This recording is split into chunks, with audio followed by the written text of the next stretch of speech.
یہ کہانی حقیقی واقعات پر مبنی ہے۔ پہچان چھپانے کے لیے نام، مقام اور واقعات کی ترتیب میں تبدیلی کی گئی ہے۔ ہم آپ کے لیے ایک ایماندار اور فرض شناس پولیس انویسٹیگیشن آفیسر کی 35 سالہ یادداشتوں سے ایسے سچے واقعات ڈھونڈ کر لائے ہیں جن کو سن کر آپ کے رونگٹے کھڑے ہو جائیں گے۔ اگر کہانی پسند آئے اور آپ اس جیسی اور سچی کرائم کہانیاں سننا چاہیں تو ہمارے چینل کو سبسکرائب کر لیں اور بیل کے بٹن کو دبانا نہ بھولیں تاکہ ہر نئی کہانی کا نوٹیفیکیشن آپ کو ملتا رہے۔ ہماری آج کی جرم کہانی ایک ایسی لڑکی کی کہانی ہے جس نے اپنی ذہانت اور خوبصورتی کا استعمال کیا اور اس کا خمیازہ بھی بھگتا۔ تحقیقاتی اہلکار انچارج انسپکٹر یوسف نے یہ جرم کہانی کچھ اس طرح سنائی۔ زویا گجرانوالہ سے لاہور آئی تھی۔ اس کا مقصد پیسہ کھانا تھا، بہت سارا پیسہ، کیونکہ پیسہ زویا کی سب سے بڑی کمزوری تھی۔ وہ ایک ذہین اور خوبصورت لڑکی تھی اور اپنی ذہانت اور خوبصورتی کا استعمال کرتے ہوئے وہ جلدی لاہور کے ایک بڑے آفس میں ملازمت حاصل کرنے میں کامیاب ہو گئی۔ آفس میں بڑے بڑے بزنس مین اور لاہور کے بڑے بڑے سیاستدانوں کا آنا جانا لگا رہتا تھا۔ جلدی زویا نے کئی امیر لوگوں سے اپنے تعلقات استوار کر لیے۔ پیسے اور خوبصورتی کا چولی دامن کا ساتھ رہا ہے۔ جلدی زویا پر بھی پیسوں کی بارش ہونے لگی۔ وہ کرائے کے چھوٹے سے فلیٹ سے اپنے ذاتی فلیٹ میں آ گئی۔ اتنا کچھ حاصل ہو جانے کے بعد بھی زویا کی ہوس کم نہ ہوئی، بلکہ وہ اور زیادہ شدت سے پیسے کے پیچھے بھاگنے لگی۔ گجرانوالہ میں زویا کا آبائی گھر تھا جس میں اس کی بیوہ ماں اور چھوٹا بھائی عادل رہتے تھے۔ عادل ایک کام چور نوجوان تھا۔ وہ زیادہ تر گھر میں ہی رہتا تھا۔ زویا کے چچا سلیم کا گھر بھی اسی محلے میں تھا۔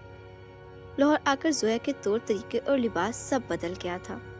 وہ جب بھی اپنے گھر جاتی، محلے پڑوس کے لوگ اس کے جدید لباس کو دیکھ کر باتیں بناتے، مگر زویا کو کسی کی پرواہ نہیں تھی۔ چچا سلیم کو زویا کے لباس اور آزاد خیالی پر اعتراض تھا، مگر زویا ان کو بھی خاطر نہ لاتی تھی۔ پھر ایک دن زویا کے ساتھ کچھ ایسا ہوا جس کا کبھی کسی نے سوچا بھی نہیں تھا۔ زویا 3 دن تک آفس نہیں آئی، نہ وہ اپنے فلیٹ پر تھی نہ ہی گجرانوالہ گئی تھی۔ پھر زویا کہاں تھی؟ اس سوال کا جواب بہت دردناک تھا۔ زویا کی لاش لاہور کے ایک مضافاتی علاقے کے ایک کھنڈر سے ملی۔ پوسٹ مارٹم کی رپورٹ کے مطابق زویا کو گلا گھونٹ کر ہلاک کیا گیا تھا۔ رپورٹ یہ بھی بتاتی تھی کہ زویا کنواری نہیں تھی، بلکہ شادی سے پہلے ہی کسی مرد سے جسمانی تعلق قائم کر چکی تھی۔ زویا کی لاش نے کئی سوال اٹھا دیے تھے۔ تحقیقاتی اہلکار انچارج انسپکٹر یوسف کو ان سب سوالوں کے جواب ڈھونڈنے تھے۔ سب سے پہلے انسپکٹر یوسف نے گجرانوالہ میں زویا کی فیملی سے ملاقات کی۔ زویا کی ماں اور بھائی عادل زویا کی موت پر بہت دکھی تھے۔ ان کا کہنا تھا کہ زویا ان کی کفیل تھی۔ زویا نے عادل کو ایک چھوٹی لوڈر گاڑی دلوا دی تھی تاکہ وہ اس کے ذریعے کچھ پیسے کما سکے، مگر عادل کو اس گاڑی سے کچھ خاص آمدنی نہیں ہوتی تھی، اور جبکہ زویا نہیں رہی ہے ان کے لیے زندگی گزارنا مشکل ہو چکا تھا۔ زویا کے چچا اب بھی کافی برہم تھے اور زویا کی ماں کو اس سب کا ذمہ دار قرار دے رہے تھے، کیونکہ ان کا خیال تھا کہ زویا کی ماں نے پیسوں کے لالچ میں زویا کو اتنی آزادی دے رکھی تھی۔ انسپکٹر یوسف نے زویا کے فون کال ریکارڈز بھی نکلوائے، اور پھر تو جیسے ایک پنڈورا باکس کھل گیا۔ زویا کے موبائل پر زیادہ تر کالز مختلف مردوں کی تھی، جن میں سیاستدان شاہد خان زادہ، 2 پراپرٹی ایجنٹ علی زئی اور فاروق کے علاوہ زویا کا باس جواد شامل تھا۔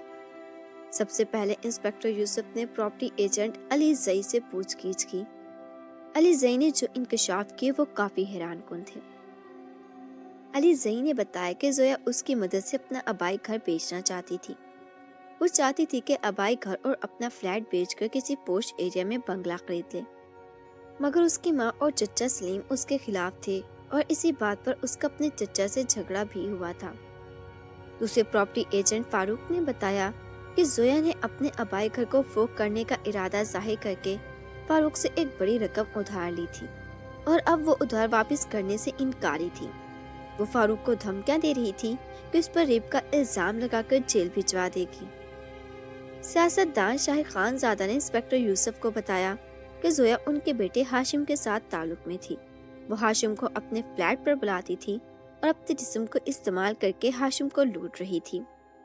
شاہد خان زویا پر دباؤ ڈال رہا تھا کہ وہ ہاشم کا پیچھا چھوڑ دے، مگر زویا اس کو بھی دھمکیاں دے رہی تھی۔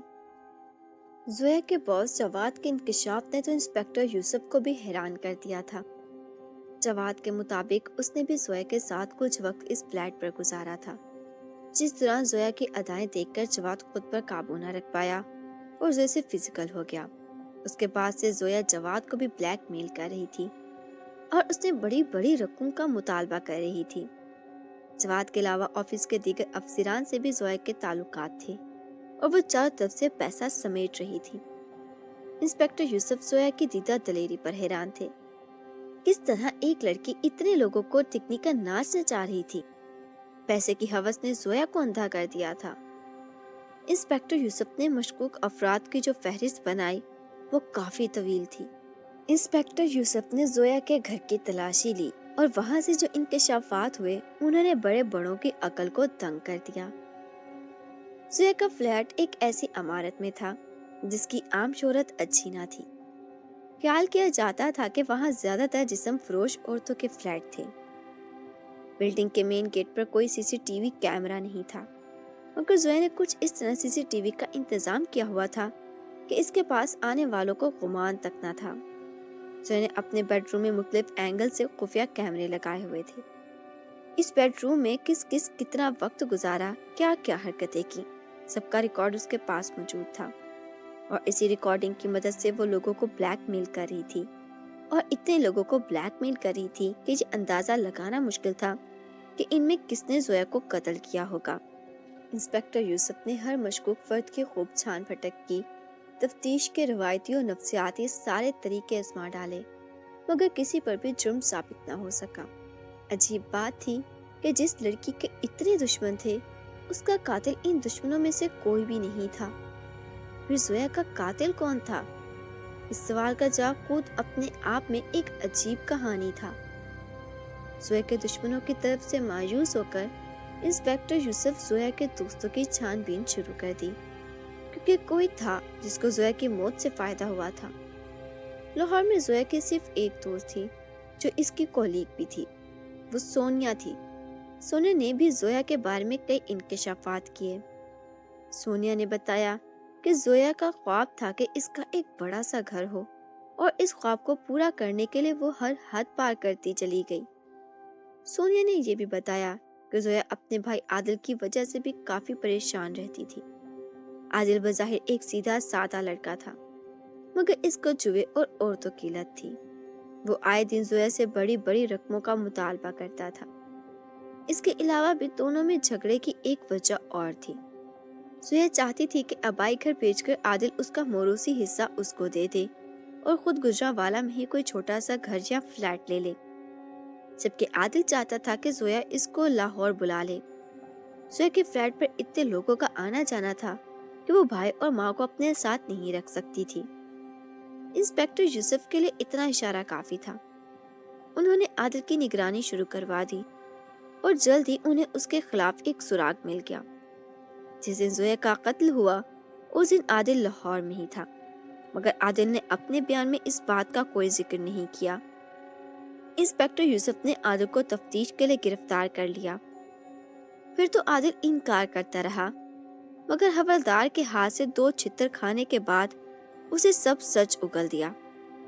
عادل نے بتایا کہ وہ زویا کو قتل نہیں کرنا چاہتا تھا، وہ تو بس زویا سے پیسے مانگنے گیا تھا، مگر زویا نے عادل کو بہت ذلیل کیا اور پیسے دینے سے صاف انکار کر دیا۔ غصے میں عادل نے زویا کا دوپٹہ اس کی گردن کے گرد لپیٹ کر جھٹکا دیا۔ نہ جانے دوپٹہ کس طرح لپٹا کر زویا اس جھٹکے کو جھیل نہ پائی اور موقع پر ہی جاں بحق ہو گئی۔ عادل کافی ڈر گیا تھا۔ اس نے پورا دن زویا کے فلیٹ میں ہی گزارا۔ رات کے اس نے زویا کی لاش کو ایک چادر میں لپیٹ اپنی گاڑی میں رکھے سامان کے درمیان چھپا دی اور ایک شہر سے دور ایک کھنڈر میں پھینک دی۔ اس کے بعد وہ سیدھا اپنے گھر گجرانوالہ چلا گیا۔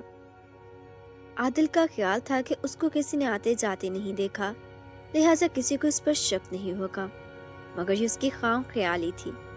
ایک معمولی سی بات سے سرا اٹھا کر پولیس اس تک پہنچ ہی گئی۔ برائی کا انجام برا ہی ہوتا ہے۔ زویا نے مال کی محبت میں ہر حد پار کر لی، مگر اس کا یہ پیسہ ہی سب سے بڑا دشمن بن گیا۔